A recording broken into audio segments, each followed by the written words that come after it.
record. It's going. Okay, I think we're recording. I'm pretty sure we're recording. Right. Morning, Elliot. How are we? Good morning, Jay. Yeah, I'm good, thank you. How are you? I'm not too bad, thanks, mate. Thanks for those two Good. teams you bought. Good. Was it Leipzig and who's the other one you bought? Leipzig and Lyon. Oh, that's it. Any particular Yeah. reason or? Good question. Not really. If I was Leipzig are kind of a German underdog. Lyon are sometimes, but I was going to say, if I was a German man and I didn't support Leipzig, I'd hate you because they're hated in Germany, aren't they? And yeah, well, Lyon's quite a good choice. I think I would have maybe gone for a French team. I was really shocked that PSG didn't sell quite quick. yeah, I saw that was still up there when I first looked, but then again this morning, Yeah, the two teams I was going to go for both gone. I'm guessing Oxford and Tottenham.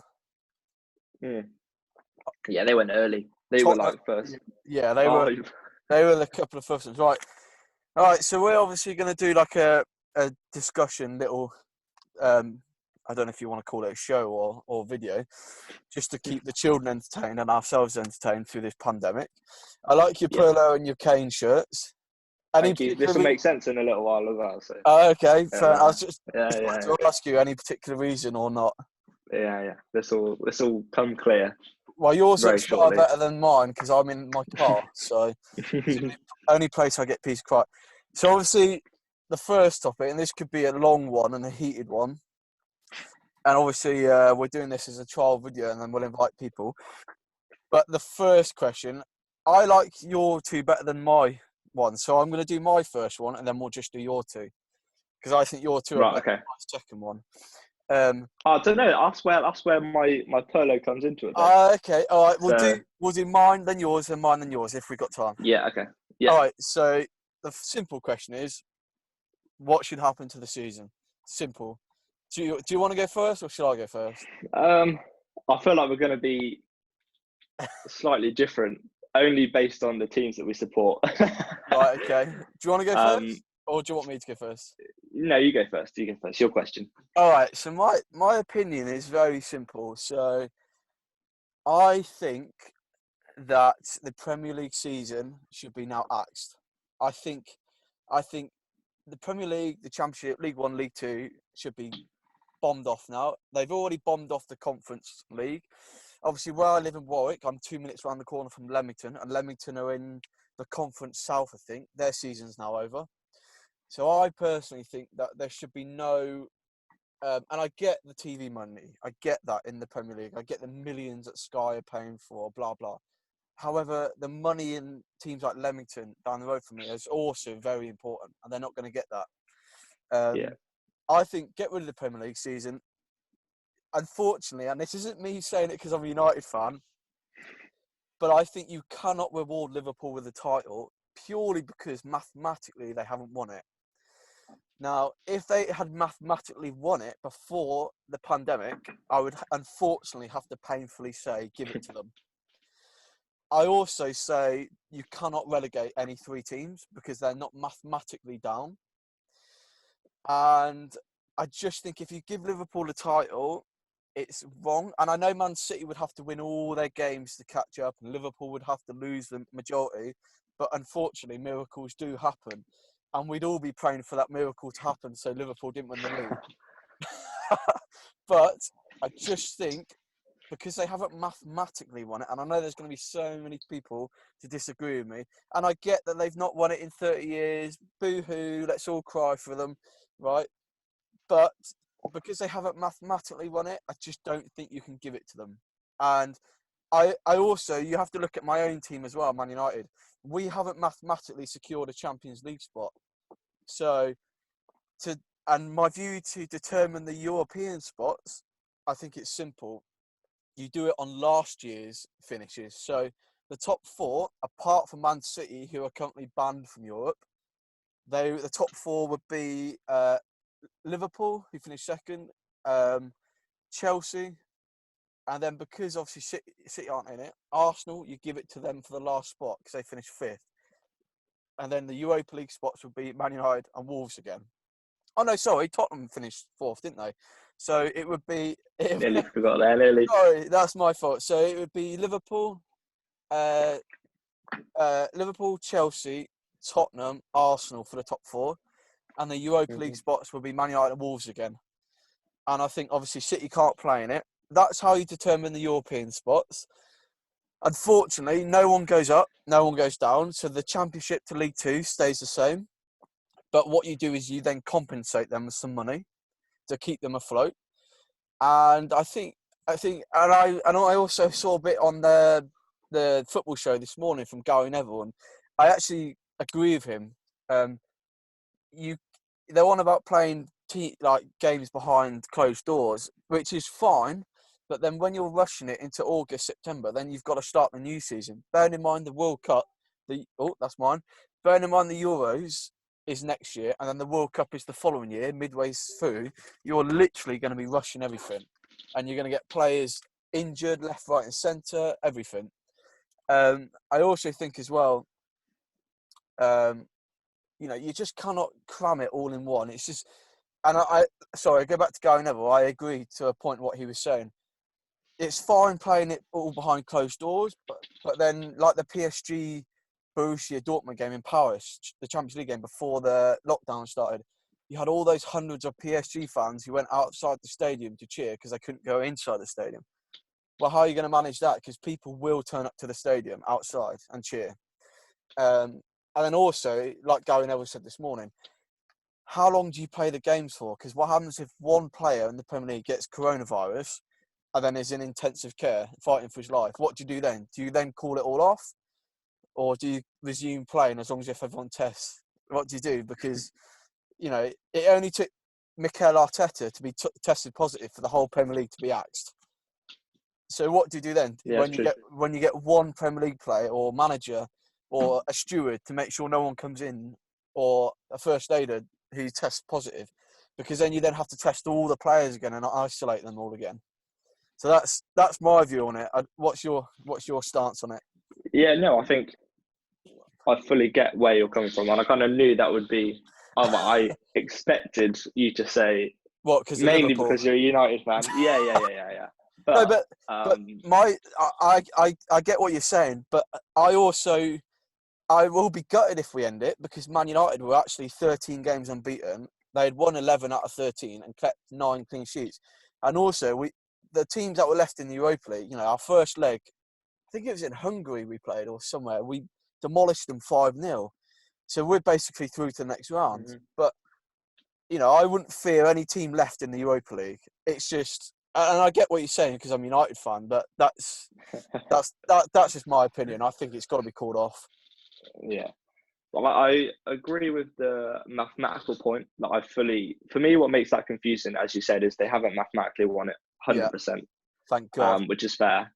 And more at the bottom, which I think makes it even more confusing, is that Villa's game in hand, which I believe brings them out of the relegation zone if they win it. Okay, yeah.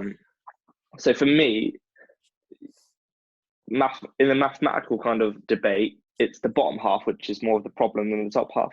Yeah. Just because I think you lose more than you do by winning more. Yeah. So say if Liverpool won it, Villa would lose a lot more if they got relegated rather than Liverpool winning the league. However, saying that, I think if it went your way, there's always got to be. We'd all be. I think there's got to be a champion. There's got to be a champion. I support Spurs. That's my Prem team, but I'm quite neutral. I just love football in general. But I think it's fair to say, and you're not going to say it. I know you're not going to say it, but this season Liverpool have been the best team. They have been the best team. It's been painful to watch. They've been the best team, but they've not mathematically won it. Yeah, exactly. But imagine that you get to tell your kids you won the Premier League, but only because the season was completely halted. All right, question for you. If Man United were top of the league right now by 20 points, what would you say was your outcome? I would probably say that's a different.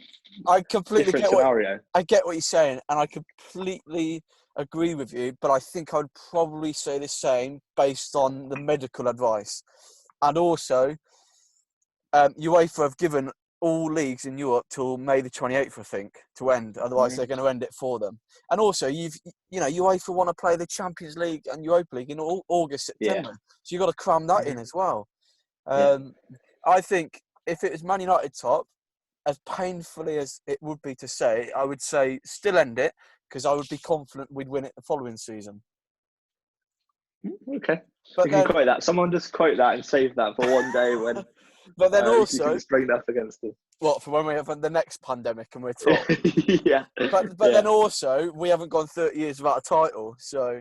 No, that's true. And as I was saying, I think no one can take away that Liverpool have been the best team this season. I think they've near enough beat every team in the league anyway. Like, I know they've drawn or lost a game or whatever. They dropped points at Old Trafford, mister. Yeah, well and lost to Watford, not the only two. Yeah, exactly. But didn't they beat, if they played Watford twice and they beat them the first time, maybe? I want to say. Yeah. So I think,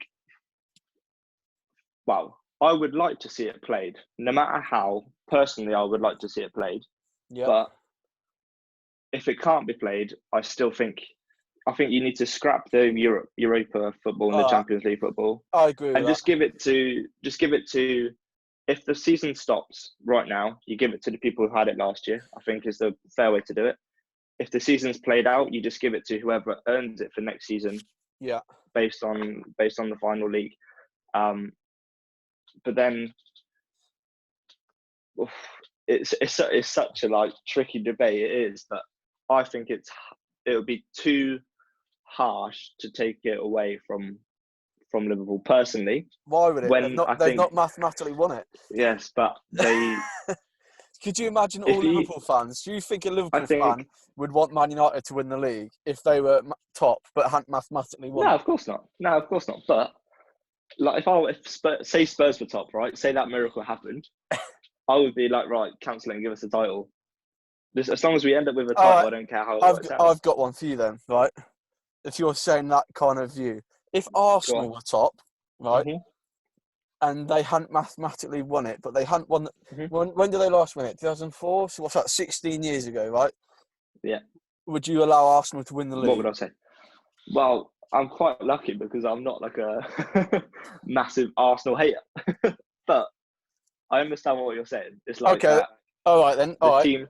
It's so hard. I know exactly what you're saying. The team is. It's like saying say Oxford and Spurs were in the same, in the same league. Obviously, they're like my local team and my friend team. It's like choosing who I would rather have the 20 points.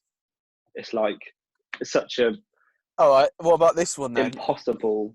So if Oxford and Swindon were both in the Championship, and Swindon were extremely clear to get promoted, would you let them get promoted?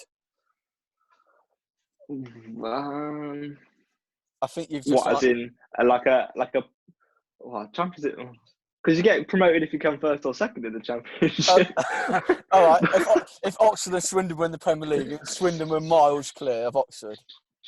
Yeah, that's tricky. No, I understand. The answer is no. I wouldn't. There you go. Then to see them win it. Exactly, but no one's gonna. It's one of these things where you can't please everyone with your decision. But I think in terms of the right outcome, would be don't award Liverpool the title because they've not mathematically won it. When you last looked at the Premier League table, did it have yellow and C next to Liverpool's name? It did not. There we go. There's your answer.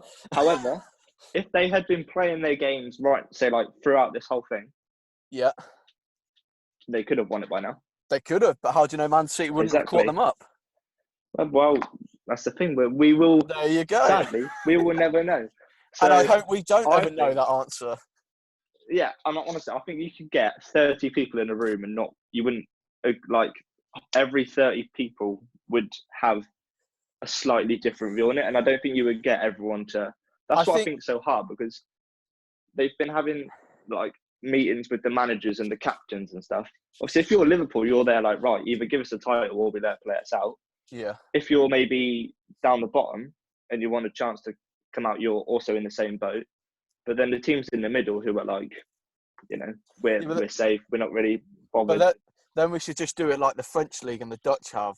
They cancel all their seasons. No one's going up. No one's going down. No one's champions. Simple as that. But don't you think if they did that, I don't know if France was just football based, but you would have to do it for everything. Like literally in terms of, obviously as a country, there is God knows how many sports. You've got cricket, rugby, football, I get that. Everything. And I know would have to stop as well. I'm pretty sure that the rugby championship or the premiership has stopped as well. Like completely finished.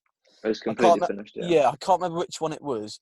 And I know the Rugby Premier League, I think, is trying to resume in July, but then they'll kind of reassess it. But, I think I get what you're saying, but I think safety has to come first. And, all jokes aside, I think if United were top, as painful it would be, I would probably say the same, because the last thing you want is a bloody second wave of virus, going out. And, when Mikel Arteta's got a bit of a little bit of a cold, the Premier League's got to cancel. I get the Liverpool fans will be like raging if it got cancelled, and 90% of football fans would be laughing. But how good would it be if they played the games, right? And imagine you have Monday to Sunday every week, you have football on the TV. Say like we're still stuck inside whilst they're playing, for example. How good would that be? Like that kind of World Cup fever comes back in. It would, but then it would be painful that Liverpool won the title. Okay, yeah, that's the thing. I don't care. To be honest, for you it's harder. To be honest, all jokes aside, we've all known that Liverpool have won the league since October. So actually, as much as it bothers me, it doesn't bother me, because you're just bracing yourself to listen to the Liverpool fans for the next 30 years bang on about it. But my view is, you play it with the risk of someone potentially getting ill. Whereas why didn't you wait to restart the season until August, September, when the death rate has dramatically dropped, when the infection rates have gone, and it's far, far safer to play? Yeah, I agree with that. But also, if they're playing it behind closed doors and say there's only, say you've got 40 members from each team, including backroom staff and all that, so that's 80 in a stadium with the referees, maybe like capping at 100 people within the stadium. If they can all get tested before they go in, have it tested before they like play the game or whatever. Yeah, I get that. And it's all right. But then that might lead to say like 2 games being played on one day and like 2 may not. But it's still. I get that, but then if they're tested before the game, what stops them being infected by someone during the game? Because then you have to test them after. Put in another. Yeah, well, I guess if it's like possible to do that, then I guess that might be an option they take, because I don't think they could do it without the testing. And also, I spoke to my father-in-law 2 days ago, and he's a massive Blades fan. He wants the season to continue because they're in a Europa League spot, I think. My argument was very simple. I've just forgot what I was going to say now, but I was in a good flow. What was it? I had something. Oh, that was it. So you have the NHS and key workers who should be tested at the moment, but some of them are struggling. Why should the footballers take precedence over testing kits over the key workers so that they can get the Premier League going? That would be my view as well. Of course. Yeah, no, and I fully agree with that. I think if, say, obviously they've got till the 28th of May or whatever to actually kind of either end it or set out what they're going to do. Yeah. I think if they are going to play it behind closed doors, they are going to need the testing kits. Like they're going to need it. Probably the government will tell them that they'll probably have to have them. Yeah. But I think you're exactly right in what you said. You've got to make sure that the people who are currently working through all this and other key workers are looked after before everyone else. Yeah. So as long as if it's not possible, if like there just isn't enough or there's no way to deliver it, then I think that kind of immediately puts a stop to. Yeah. Because I don't think you can play without the possibility of testing. Yeah. So therefore, if they can't deliver the testing to the key workers, then there's no way it's going to be able to be played. I think that is a very good point. and I think just to end on this topic, because we've spent nearly 20 minutes here, I didn't realise, but I think to end it, to sum up, don't give Liverpool a title because they've not mathematically won it. End it. Only play if everyone's been tested. Everyone, that's players, managers, backroom staff, stewards, police officers who are there, first aiders, they all have to test negative. If they don't, if one person tests positive, you bomb off the season. That's my view. No one is allowed anywhere near the stadium and then if you do, you get fined £500. You show all the games on TV for free. And then what you say to the TV companies like Sky, who are going to miss out on money on this, you say to Sky, right, next season, we're going to let you have, the Premier League should say, right, we're going to let you have 10 games for free. So you don't have to pay for extra 10 games. All right, so we move on. Go on, sorry. Spot on. Near enough spot on, but I think what you said is I said near enough spot on. My end of the season will be you play it if it's possible. If you don't, you void it, but you still do give the championship out. No. Okay. Do you want to do your topic? Yes. Okay. My first topic is which England players might Gareth Southgate take a risk on and take to the next Euros? All right. Do you want to go first? Do you want to go first? Second? I can go first. I haven't actually wrote down the squad that I thought he would take. I've just got. Oh no, I haven't either. I've got a couple of names in my head. Yeah. Yeah. Same. Do you want to go first, or do you want me to go first? Yeah, I'll go first. That's what you want. All right. So behind my thinking on this one was obviously we had a really good World Cup previously. We did, and I thought it was coming home. Yeah, I like that Trippier free kick. I literally see videos to this day of people like out and about, and that was even the Harry Kane part. Oh my God! Why didn't he square it? For me, he's a striker. He should have scored that anyway. But why didn't he square it though? I can imagine Raheem would have missed it though. That's the problem. Yeah, exactly. My thinking behind this was obviously there's some new teams in the Premier League. Sheffield United doing really well. Leicester have been doing really well. Don't say that too loud. My wife will be watching this. Obviously got Villa now back in the Prem. Yeah. A few players are performing possibly above expectation for their clubs.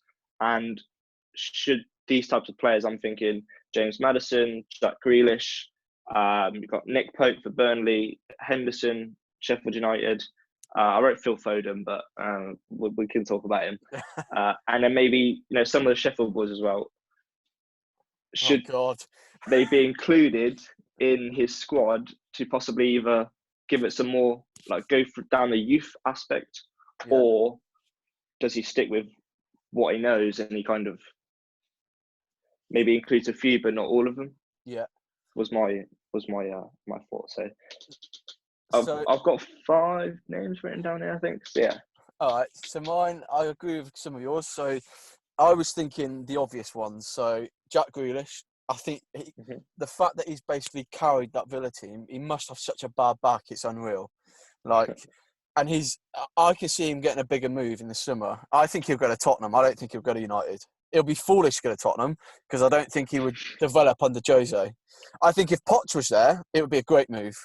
But I think Jose, bad move. And that would have to be another topic one day. How good is Jose? Because I'd spend an hour ranting about him. Jack Grealish, yes, but part of me says no because of him breaking lockdown rules.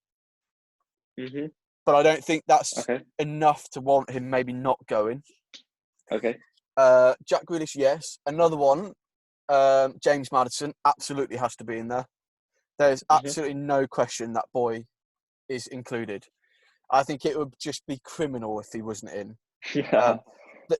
Obviously, this is if all these people were obviously were injury free and yeah. So I think that the fact that how well he's played, where Leicester are in the league, you just cannot. I don't know how he's not got 10 England caps already this season. It's ridiculous. The other one, I think there's not been too many better English centre backs around.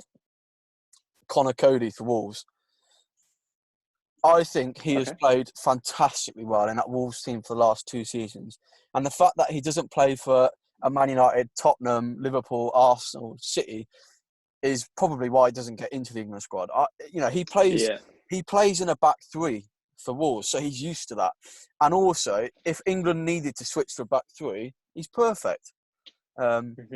I think John Stones. Would I take Stones? He's been poor all season. Why would you take Stones over Connor Cody? That would be my opinion. Um, Yeah. so he would be another one. And you're going to laugh at this one. And I don't I think think, I know what's coming. and I just don't think you can't not take him because of the goals he scored. Mason Greenwood. I knew that was coming. If I had a tenner right now, I'd put it on the table. Right, I'm not being funny, right? But he's got 12 goals this season, right? In his Mhm. first professional season. Against, can you name the teams that he scored against? Some of Europa, them coming in the Europa no, League I get that. games. I get that Europa League, but he's got one against Everton in the Premier League. Hmm. I think he's got like 6 goals in the Premier League. He scored. I think he's got a few. Like, I don't He say that he's reminds not me. scoring in the Prem, but He reminds me of Robin van Persie, the way he strikes the ball, the way his movement is. And I think when you're in the 85th minute and you need a goal and your opposition are knackered, you stick Mason Greenwood on for his movement. You imagine that okay. Rashford, Mason Greenwood, and Sterling up top with the movement. I think Mason Greenwood's got to go. I'm not saying he starts, but he's got to go Yeah, as part of but the he's got squad. to be included. Okay. But I think he's got to have a couple of England games before he goes, like friendlies. Hmm. Um, Yeah. I think he warrants going. He's done more than probably most of the English strikers. Um, and I did have another one. I'm just trying to think. I would also take, and you might laugh at this, and I'm pretty sure he's English, and I really like him. And I've watched him for the last 2 seasons because my wife's side are Sheffield United fans. So I've watched him in the Championship, and I've watched him in the Premier League this season. I think Ollie Norwood for Sheffield United needs a shout. He Okay. he I he wasn't expecting that. he reminds me of Michael Carrick, the way he passes that ball. He's an unbelievable player, the way he passes the ball. And I'll be amazed if by the end of the season he's not at a bigger club. Okay. I'm Any trying other to. names that come to your head? I'm just trying to think. I'm just trying to scan the teams. Or do you want me to throw a few out there and then you can Go on then. add in if you think? So first one you said was Jack Grealish. It's got to go. I think as a country in football in terms of midfielders and attackers, we're kind of, I'm going to use the word blessed, just by the word blessed meaning by variety of choice, not as Yeah, in yeah, God talent, yeah, but in the defensive part is where we kind of lack. yeah, I think if we had like a world class defender, maybe the summer last year may have gone a bit better. The year yeah, before that might have gone a bit better. So I think Madison and Grealish both obviously fall into the yeah, midfield of that creative role where obviously Dele's played, Lingard played. yeah, Um, for me, the thing with Grealish is, as you said, he does carry that Villa team, yeah. but I think in the Championship he looked very good. Like he could carry that team to wins. Whereas Yeah. now I think it's in the Premier League, he might need that move to then go into the England team. I think as well, you have to remember that Jack Grealish is playing well above what his team are, the level. So I think if you stick Yeah, no, I think if you stick Jack Grealish in a team where there's better movement, better players, he's gonna do much better. yeah, and that's the one thing for me which might, without kind of, it's not his fault. Obviously, he can force a move if he wants to, but I know like he says he like absolutely loves Villa, Yeah, but I can see him moving. But if he does decide to stay at Villa, I think that might hinder him a little bit. As you yeah, said, he's playing maybe only to a certain level and can do more if he moved on, but yeah, he won't be able to do that if he does stay at Villa. So therefore, he's a fringe one for me. If he gets a move, I think he's in. If there's an injury, I think he goes. James Maddison, I agree with you. It's got to be in there. yeah, He is on a dead ball. I know Trent will probably take most of them, but on a dead ball, he's incredible as well. yeah. And I agree with you that I Oh, do don't you know know how what? he's not got more caps already, but You've just reminded me of saying about Trent, sorry, about another fullback. You're going to laugh at this one. it's got to be Wan-Bissaka. He's the best one-on-one defender in the Premier League. Even Jamie Carragher said that. And I think the two fullbacks that should go for England, even three at a push, should be Trent Arnold, no question. I think when you're playing a weaker team and you want to go forward, Trent plays. And I think Wan-Bissaka goes, because when you play someone like Spain, who are going to have a lot of the ball, France, then he plays to be more defensive. And I would take Kieran Trippier as well, because look what he's done under Simeone. Yeah. Me personally, Kyle Walker doesn't go because of his antics during the lockdown. And I just think the other three are ahead of him. Sorry, I meant to say Wan-Bissaka as well, but I completely No. I think again, Wan-Bissaka was one of those maybe last season went under the radar a little bit with his performances, and I think Man United picked him up at a good time. He has played well. I agree with that, and I think he goes as a defensive option. I still think Walker would go just based on he played in centre half. I think in the World Cup gives us a little bit more kind of, and Maguire's not exactly the quickest person out of the blocks either. So it's the best centre back we've got. The next one's the goalie situation. I think obviously Pickford played really well in the World Cup. However, both Nick Pope and Dean Henderson, isn't it? Sheffield United have been outstanding. I think for both their clubs, and I think that might be the three that he chooses for the. Yeah, I completely agree. I agree with you 100%. I think. What's the number one again? You just said it. Henderson or Pope? No. Pickford. That's it. I think Pickford has got to be number one because I personally don't think he's let England down so far. He's done 2 penalty shootout saves, which we need. And then it's for number 2 spot, it's between Pope and Henderson. And I think you can't argue any of those two. I think that's just stonewall. There's no other debate there. Yeah, and I think my last throw-out kind of suggestion is going to be, obviously Chelsea this season have got a lot of young English players. So you've got Mason Mount in there. Tomori, the centre half, has been playing really well. I would take him. I wouldn't take Mason Mount. I think he's had a great first half of the season, but it's whittled and drizzled out a bit in the second half. Okay. I think there are other players you take instead of him, like Jack Grealish, who have continued to play well. Yeah, I think you're right. He's in that kind of fringe. If he pushes on a little bit, gets a few more contributions, he makes it. But and then the last one you said was Mason Greenwood. I don't think he'll be anywhere near it. And that's not me saying like being harsh, but I think it's he's currently obviously so young. He'll play for England in the future, 100%. Yeah. But I think at the moment, in that kind of front 6 or 7 selections, he's a little bit off it still. So who's your 6 or 7 then? Because what I'm thinking is Harry Kane's carrying an injury. Rashford's coming back from an injury. Not now. That's 2 already. Yeah, they still need to get match fit. No. Okay, right. I've just said if these are all injury free, and you can take anyone you want, right? Kane's on there, Rashford's on there, Sterling's on there, Sancho. Yeah. What else are we looking at? You probably need another striker.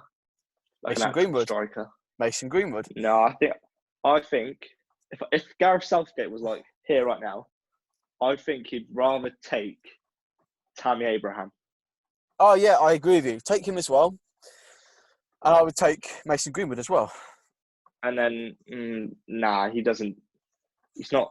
Because Sancho can play in midfield out wide. And so can Sterling. Yeah.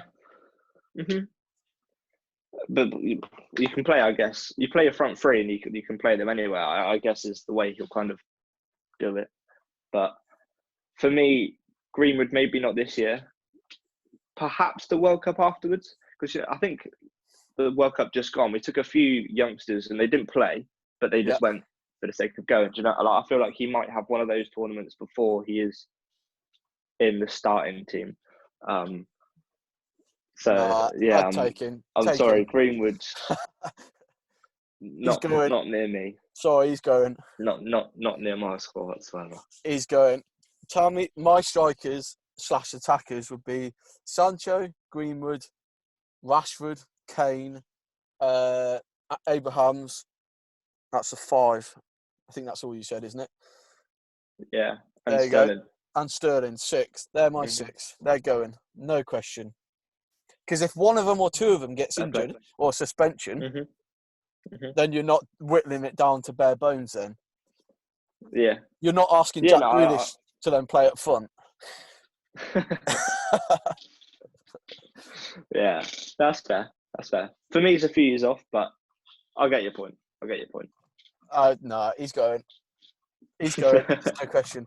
Right, we might have to end it here because it says the timer's on 36 on my one, on my timer, but I don't know how many minutes ahead on my laptop we are. But, so I enjoyed that. That was fun. Yeah, me too. Yeah, that was good. So to sum up, Liverpool don't win the league and the league's finish, and Mason Greenwood goes to the World Cup. And to sum up from me, if you avoid it, you still give out the title, and Mason Greenwood is still 2 global tournaments away from the England team.